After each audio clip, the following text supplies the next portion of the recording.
교회에 나온 지 그리 오래되지 않는 집안의 어느 아이가 고난주간에 주일학교에서 예수님 고난당하시고 십자가에서 죽었다는 주일학교 전도사 설교를 듣고 집에 와서 엄마에게 이렇게 말했다고 합니다. 엄마, 전도사님은 예수님이 부활하신 걸 아직 모르나 봐. 오늘 아침 설교하면서 예수님 죽었다고 울어. 그러는 거예요. 예수님 분명히 작년에 부활하셨다고 하면서 해피 이스터 그러고 색칠한 계란도 주고 그랬는데 고난주간 설교를 하면서 전도사가 예수님 십자가 달려 죽으셨다고 우니까 이 아이가 이상했던 겁니다. 사실 우리가 교회 생활하면서 그걸 그냥 넘어가서 그렇지 예수님 매년 태어나는 것도 이상한 거고 매년 죽으시고 살아나는 것도 이게 보통 일이 아닙니다. 성금요일이나 부활주일이나 두 가지 현상이 가능합니다. 하나는 매년 연례 행사로 교회에서 하는 프로그램으로 받아들일 수도 있고, 이것이 우리 삶에 매일매일 일어나는 삶의 현실로 살아갈 수도 있는 겁니다.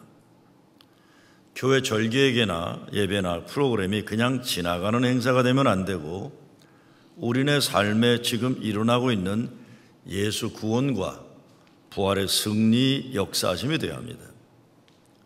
그래서 예수님이 우리가 죽어야 할 죄를 구속하기 위해 죽으시고 우리를 달리 살리시기 위해 부활하신 그 주님이 사셨으니 저와 여러분도 영원히 사는 부활의 증거자가 되어 살아가는 겁니다. 그래서 부활절이 지나면서 예수님이 자기를 배신하고 도망간 모든 제자들을 찾아다니시면서 만나시는 성경 말씀이 오늘 우리들을 찾아오셔서 영원한 생명으로 인도하시는 부활의 주님이라는 것을 우리는 믿는 것입니다. 오늘 성경 말씀은 예수님을 따라다니던 제자 가운데 예수님 십자가에 달려 돌아가신 것을 눈으로 똑똑히 보고 너무도 실망해서 인생 좌절과 패배감에 빠져 엠마오로 가고 있는 두 제자에 관한 이야기입니다. 좌절의 길을 가는 제자들을 찾아가서 주님이 만나주시는 이야기입니다. 오늘 본문 바로 전에 있는 11절 말씀에 보면 사도들은 저희 말이 허탄한 듯이 되어 믿지 아니하려고 되어 있어요. 저희 말이 허탄한 듯이 배우라는 영어로는 Their words seem to them like nonsense 이렇게 되어 있어요. 난센스다. 뭐가 말도 안 되는 난센스라는 겁니까? 예수님이 다시 살아나셨다는 거예요. 분명히 예수님 십자가 달려 죽은 것 모두 똑똑히 봤는데 살았다니 말도 안 된다 이것입니다. 예수님 십자가 죽음은 사람들이 객관적으로 목격한 사실입니다.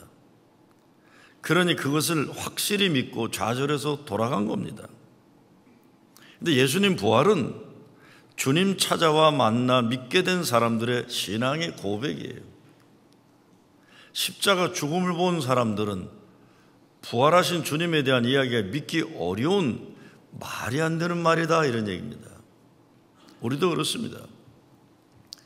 우리 인생에 경험된 아픈 것들, 슬픈 것들, 실패의 경험, 상처받은 것, 미워한 것 이런 것들 우리 몸과 마음과 뼛속에 각인되어 잊혀지기가 쉬운 게 아닙니다.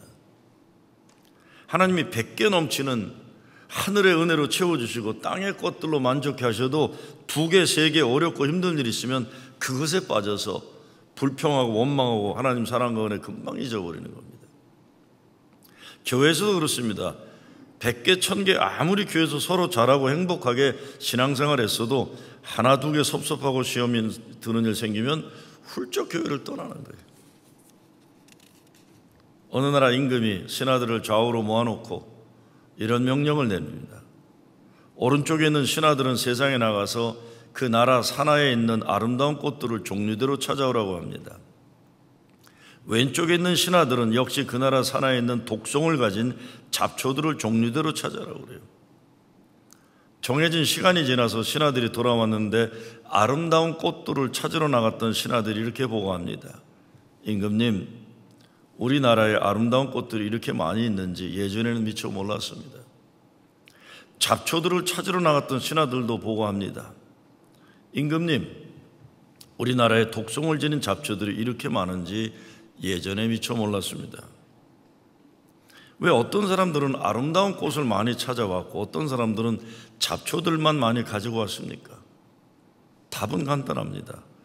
바로 그들이 그것을 찾으러 나갔기 때문입니다.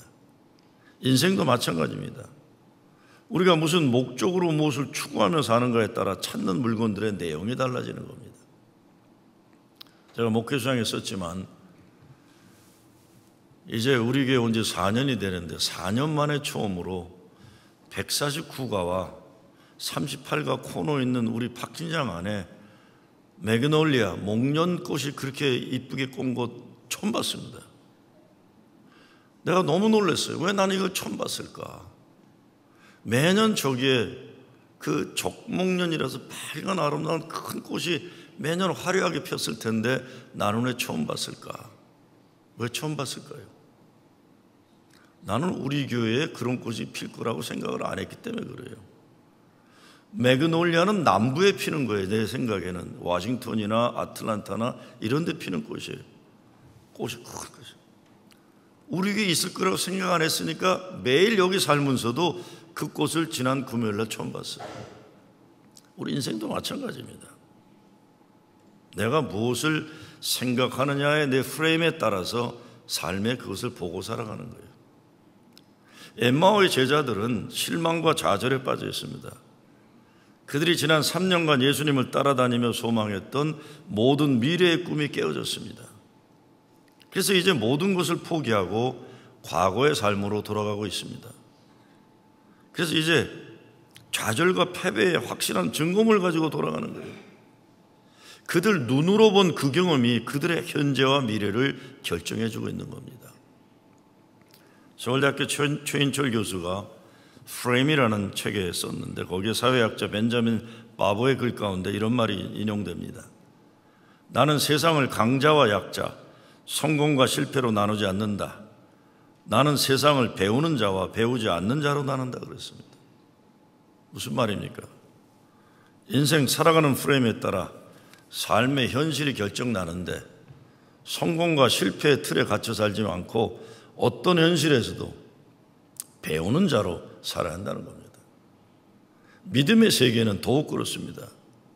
예수 믿는 사람들은 길이요 진리요 생명이신 예수님 말씀 약속 믿고 살면 진리와 생명의 길을 사는 것인데 이 제자들이 십자가 죽음의 프레임에 갇혀서 부활의 약속을 놓쳐버린 것입니다. 그러니까 엠마오 길로 가는 길만 그들 앞에 있는 것입니다. 근데 그들이 돌아가는 길에 예수님이 함께 동행하고 계신 겁니다. 우리네 실패와 실망, 좌절의 현실을 살아갈 수 없도록 만드는 인생의 현실에 부활하신 주님이 찾아오신다는 복음이 여기 있는 겁니다. 근데 우리들이 경험한 그것 때문에 거기에 빠져서 예수님 옆에 같이 동행하시는 건 모르고 살 때가 얼마나 많은지 모릅니다. 때로 우리는 너무 빨리 실망에 익숙합니다. 예수님의 엠마오로 가는 제자들도 실망이 너무 커서 부활의 소식을 들었지만 그냥 돌아가는 헛소문이라 여기고 실망의 길로 가고 있는 겁니다.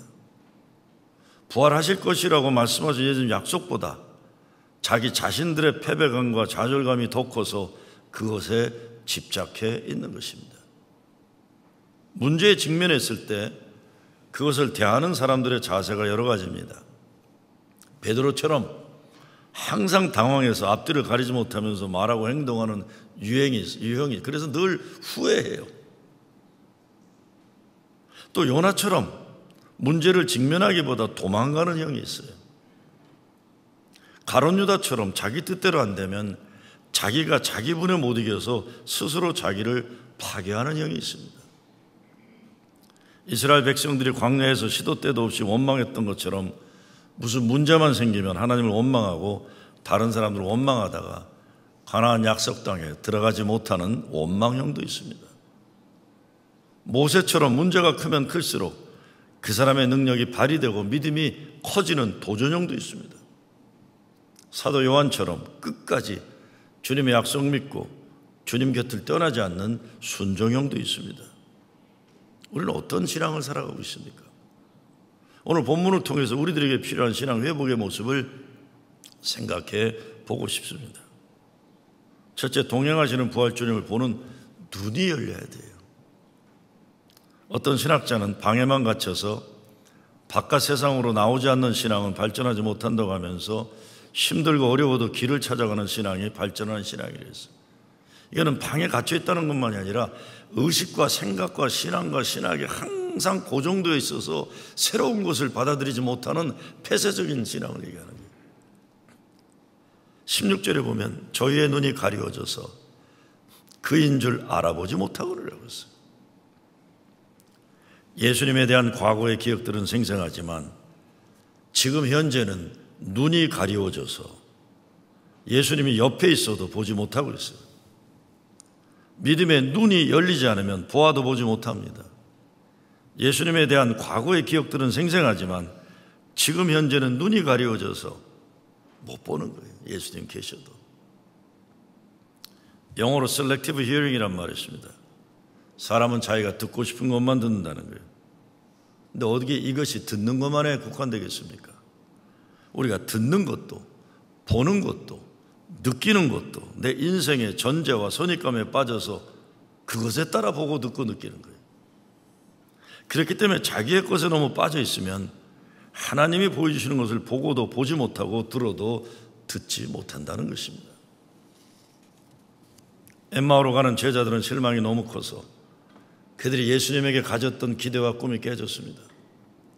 모든 미래에 대한 어떤 소망과 비전이 없기 때문에 부활하신 주님이 함께 길을 가고 대화를 나누고 있어도 그들의 눈과 마음이 열리지 않습니다. 하나님 역사에 부정적인 사람들은 다른 사람들에게만 부정적인 것이 아니라 자기 자신에게도 부정적이고 나아가서는 하나님의 역사하심을 자기 기준으로 함부로 판단하게 됩니다. 하나님의 뜻과 역사하심을 사람이 자기 경험과 상식 속에 넣는 것, 이 교만을 버려야 됩니다.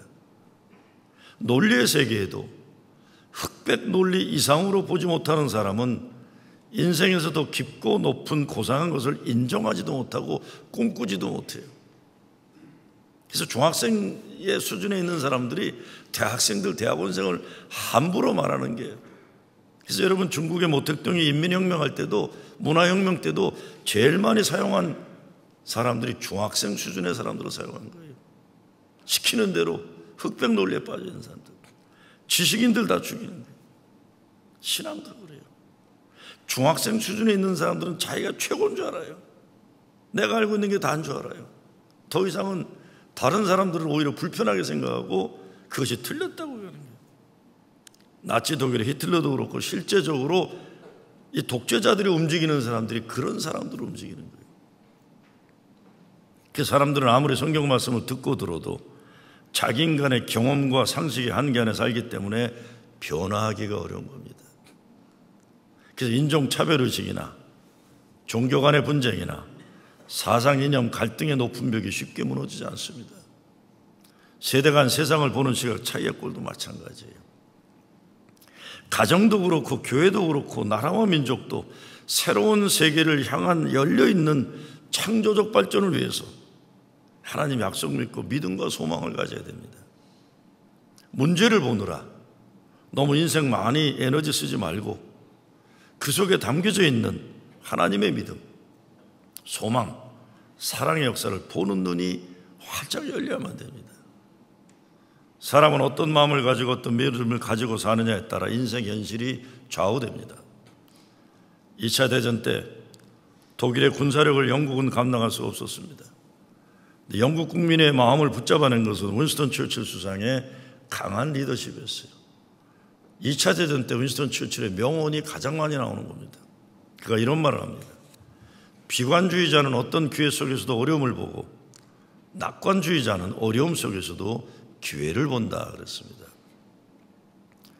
늘 비관하는 사람은 기회 속에서도 어려움을 봐요. 늘 긍정적인 사람은 어려움 속에서도 기회를 본다는 겁니다. 신앙생활하면서도 은혜가 붙는 사람이 있고 시험이 붙는 사람이 있습니다. 은혜를 사모하는 사람은 은혜가 붙는 것이고 시험을 사모하는 사람은 뭐를 해도 시험거리를 만들고 시험 드는 것이에요. 시험 들기로 작정하고 교회를 오면 사방팔방에 시험거리가 가득 차요. 동서남북에 불평거리가 넘쳐나는 겁니다. 결국 이런 사람들 사탄 마귀가 기다렸다가 하나님 사랑, 예수 십자가 은혜에서 떨어져 나가도록 채가는 거예요. 마음을 고쳐보자고 해야 됩니다. 내 마음속에, 예배드리는 내 마음에 뭐가 중심인가를 잡아야 돼요. 이것이 시험거리를 중심으로 잡고 있다가 불평거리 중심이 있다가 결국은 사탄 마귀가 준비했다가 잡아가는 거예요. 저는 교인들 가정, 사업체나 자녀들을 위한 축복 기도할 때 항상 두 가지 그림을 그리면서 기도합니다. 하나는 야베스의 기도예요. 다른 하나는 르호봇의 노래입니다. 야베스의 기도가 뭡니까? 태어날 때 한계를 가진 어려운 조건으로 태어난 사람이었지만 기도할 때에 하나님이 그의 복의 지경을 확장시켰다는 거예요. 새벽마다 이 자리에서 기도할 때 통성기도에 빠지지 않는 레퍼토리가 겁니다. 하나님, 우리 교회에 속한 모든 가정의 자녀들이 야베스에게 하셨던 것처럼 복의 지경이 확장되게 하여 주시옵소서. 다음은 르호봇의 노래입니다. 르호봇의 노래는 다른 게 아니지, 이삭이 우물을 파고 우물을 파면 아비멜렉 왕에 가서 자꾸 묻어버려요. 자꾸 묻어버리는데 이삭이 싸우질 않고 나중에 우물을 팠더니 더 이상 괴롭히지 않게 됐을 때 그때 부른 노래예요. 하나님이 이제 이 땅에서 우리가 살 수 있는 은혜의 자리를 넓혀주셨다는 겁니다. 은혜의 자리를 넓혀주셨다는 거예요. 왜 그런 기도를 드리나요? 믿음이 삶의 현실을 바꾸기 때문이에요. 기도가 현실이 된다는 겁니다. 믿음으로 기도하는 사람들에게 하나님의 은혜가 임한다는 것입니다. 주일날 교회에 오면 하나님의 충만한 은혜를 갈망해야 합니다. 자기도 모르는 사이에 시험에 드는 것에 익숙한 사람들은 교회에서 사람을 만나도 시험 잘 드는 사람들끼리 모여 지내기 때문에 시험이 붙어 다니는 거예요. 성경에서는 은혜 위에 은혜로라고 얘기합니다. 제가 새가족들 마지막 시간에 꼭 하는 말이 있어요. 우리 교회 사람 잘 만나라고 합니다. 교회 와서도 사람을 잘 만나야지 어떤 사람 만나느냐가 당신들 미래의 믿음이 결정된다고 그래요. 여러분, 지금 성경에 나오는 사람들 보세요. 엠마오로 가는 제자들도 서로 친해요. 성도의 교제를 잘해요. 그러나 실망에 가득 찬 두 사람이 합치면 실망이 2배 되는 것뿐이에요.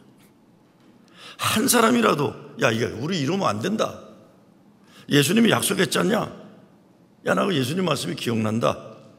주님이 부활하신다고 약속했으니 다시 가보자. 이랬으면 달라지는 거예요. 둘 다 실망이니까 실망에 계속 좌절적으로 이야기하면서 그 길을 가는 거예요. 이렇게 살지 마세요. 인생을 살아도 한번 화끈하게 은혜 충만한 믿음으로 멋지게 믿다 가야지 시시하게 안 되는 쪽으로 자꾸 살다가 가지 마시기 바랍니다. 두 번째, 슬픔에 깊이 빠지지 말고 기쁨을 붙잡아야 됩니다. 엠마오의 제자들은 눈만 열리지 않은 것이 아니라 그들의 마음이 이미 슬픔으로 가득 찼기에 기쁨의 가능성을 포기한 사람들입니다. 17절 말씀이에요. 예수께서 이르시되 너희가 길 가면서 서로 주고받고 하는 이야기가 무엇이냐 하시니 두 사람이 슬픈 빛을 띠고 머물러 섰더라. 그렇기 때문에 이미 모든 이야기가 패배로 결론 내려집니다. 그들의 마음이 이미 슬픔으로 가득 찼기에 부활과 생명의 가능성을 보지 못합니다. 조금 더 기다려야 하는데 너무 일찍 절망했어요. 싸워보지도 않고 패배한 것으로 판단해버린 겁니다. 우리 예수님의 사람 공부할 때 나오는 예화 가운데 3일의 비밀이라는 게 있습니다. 언제나 기쁨으로 얼굴이 빛나는 꽃장수 할머니가 있어요. 늘 그것을 궁금해하던 단골 손님이 어느 날 할머니에게 물었습니다. 할머니에게 묻는 할머니, 걱정 근심이 전혀 없으신가 봐요. 천만에요. 사람에게 걱정 근심이 없을 수가 있나요? 내게도 내가 감당해야 할 역경과 고통이 있답니다. 근데 어떻게 할머니 그리 매일 기쁘게 살 수 있으세요? 나는 3일의 비밀을 가지고 인생을 살아갑니다. 3일의 비밀이라니요?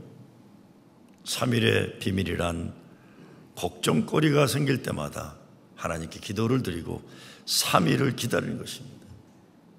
이는 무덤에서 3일 만에 부활하신 주님을 믿는 겁니다. 때론 숫자대로 3일이 아닐 수도 있지만 주님의 부활의 원리는 늘 동일하답니다. 그래서 나에게는 어떤 암흑 같은 고난일지라도 광명의 열매로 끝난답니다. 3일의 비밀이 이것이 주일 예배 드리는 사람들이 가지는 비밀이죠.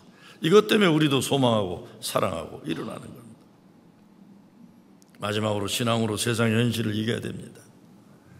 엠마오로 가는 제자들은 세상 경험 때문에 그들의 신앙이 흔들렸습니다. 신앙으로 세상 현실을 이겨내야 하는데 현실이 신앙을 결정했습니다. 부활하신 주님의 소식을 들었지만 확인해 보려고도 아니하고 그냥 엠마오로 가는 거예요. 예수님이 부활하셨다는 소식을 들었으면 최소한 무덤까지는 가보고 그리고 다른 제자들과 함께 마가의 다락방에 모여 기도하고 있어야 하는 거예요. 근데 자기 판단이 앞서서 엠마오 길로 돌아가는 겁니다. 예수님 부활의 소식을 전하는 빈 무덤의 소식을 들었으면 예수님이 살아나셨다는 가능성보다 예수님 몸을 보지 못했다는 부정적인 것을 먼저 받아들이고 있다는 것, 이게 문제예요. 같은 인생을 살아도 쉽게 포기하고 쉽게 절망하고 쉽게 불신앙의 길로 돌아가는 인생 자세 고쳐야 합니다. 적극적이고 진취적이고 긍정적이고 믿음으로 살아야 하는 겁니다.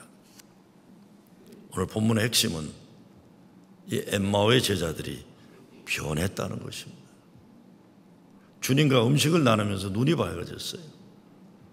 그리고 성경을 풀어 말씀하실 때 그들의 마음이 뜨거워졌다고 고백합니다. 그렇게 돼서 예루살렘에 있는 제자들에게 돌아가 그들에게 부활하신 주님 만난 이야기를 증거하는 겁니다. 엠마오의 길을 가던 제자들에게 일어난 삶의 변화가 오늘 우리들에게 일어나야 하는 부활 주님 만남의 역사여야 합니다. 회복의 역사예요. 회복. 부활하신 주님을 만남으로 영적인 침체에서 영적인 감격에 회복되어야 돼요. 먼저 이것이 우리들에게는 예배의 회복이에요. 우리 신앙에서 예배가 회복되어야 영적인 감격이 회복되는 거예요. 영적인 감격이 회복되어야 절망에 익숙한 인생에서 소망이 회복되는 겁니다. 오늘 본문 29절에 보면 저희가 강권하여 가로되 우리와 함께 요하사이다라고 했어요. 영적인 감격이 회복되기 위해서 이와 같이 예수님을 우리의 삶에 모셔드려야 하는 거예요. 빌립보 2장에서 이렇게 얘기합니다. 내가 그리스도와 그 부활의 권능과 그 고난에 참여함을 알려하여 그 죽으심을 본받아 어찌하든지 죽은 자 가운데서 부활에 이르려 하느니 그랬어요.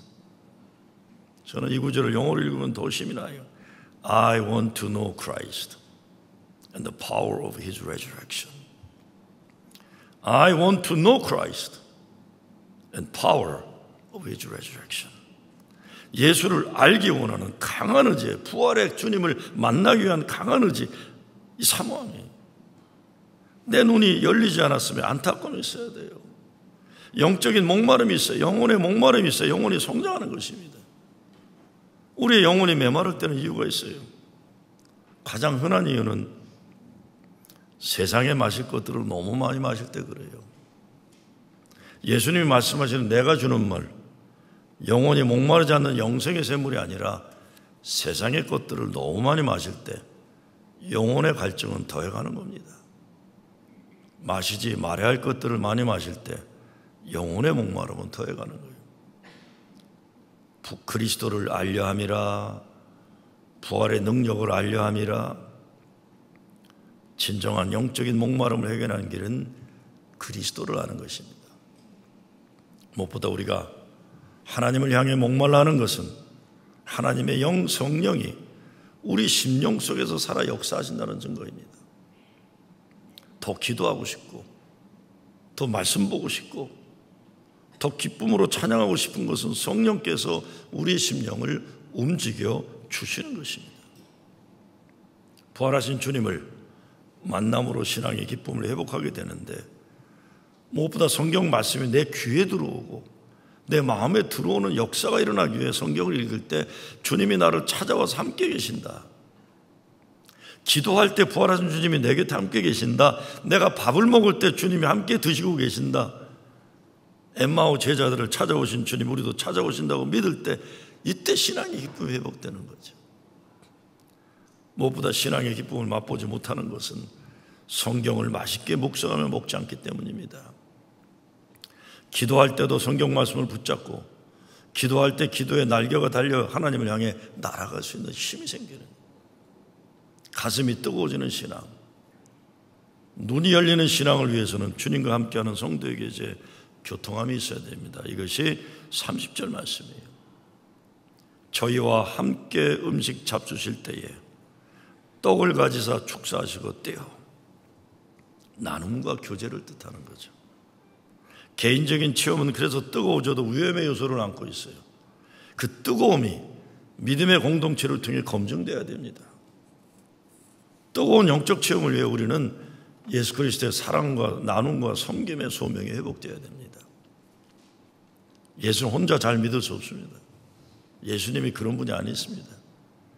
그리스도의 사랑을 나누고 섬길 때 성령의 뜨거운 역사가 제대로 임하는 거예요. 오늘 우리가 회복해야 할 소명은 무엇입니까? 우리의 가슴을 뜨겁게 하는, 우리의 시간과 재물과 기도를 들여 사랑하고 나누고 섬겨야 할 복음 증거의 현장은 어디입니까? 여러분의 심령을 거룩한 소명으로 다시 뜨겁게 불사르기 바랍니다. 믿음 생활하다 식어버린 성령의 불을 다시 찾아서 불 붙여야 합니다. 이것이 예수님의 첫사랑 회복이고 모든 선하고 의롭고 거룩하고 아름다운 삶의 회복입니다. 교회도 그렇습니다. 교회에 대해 실망하고 교회로 인해 받은 상처로 인해 교회를 떠난 사람들이 이 땅에 너무 많습니다. 교회를 등지고 엠마로 가는 사람들이 많아요. 나이 든 사람들, 젊은이들, 청소년들, 아이들 다 포함해요. 이 사람들 찾아가서 예수님 죽음 권세 이기고 살아나신 이야기 복음 전해야죠. 우리 가정에도 엠마로 가는 제자들이 얼마나 많습니까? 더 아름다운 세상, 정의가 실현되는 세상, 평화의 세상에 대한 우리의 꿈, 그리고 소명도 회복해야 됩니다. 우리 교회도 그렇고 우리 가정도 그렇고 십자가 예수님 죽음과 같이 너무도 분명하게 목격한 죽음의 현실들이 있을 것입니다. 결혼의 실패도 있을 것이고 사업 망한 것도 그럴 것이고 자녀 교육 잘못해서 어려움 당한 것도 그럴 것이에요. 교회에 대한 실망과 좌절, 상처 확실하게 기억되는 것 얼마나 많겠습니까? 그래서 엠마오로 돌아가는 겁니다. 부활한 주님 이제 다시 만나야 됩니다. 예수님 살아나셨으니 우리 다시 사랑하고 다시 소망하고 다시 열심히 신앙생활하는 거예요. 부활하신 주님이 저와 여러분을 만나게 오셨습니다. 그분을 인정해드리고 감사하고 그분 때문에 기뻐해야 하는 거예요. 무엇보다 여러분의 심령을 거룩한 소명으로 다시 뜨겁게 불사르기 바랍니다. 감춰져 버린 성령의 불을 다시 불을 찾아 일으켜야죠. 이것이 예수님과의 첫사랑, 그 사랑의 회복입니다. 그리고 무엇보다 여러분 가정에서 여러분 친구들 가운데 엠마오 좌절과 실망의 길로 가는 분들이 있으면 주님이 부활하셨다는 복음을 증거하셔야 됩니다. 우리는 때로 그냥 예수 믿으세요? 아니면 교회 같이 가자 한마디 하는 것뿐일지 모르지만 바로 그 사람에게는 인생의 천당과 지옥이 결판나는 천하의 가장 중요한 복음이 되기 때문입니다. 부활의 예수를 증거함으로 부활의 증인되기를 주님이 소원하시는 겁니다. 엠마오의 길에서 예수님 만나 은혜 충만하고 기쁨 충만한 길로 돌아가는 여러분 되시길 주의 이름으로 축원합니다.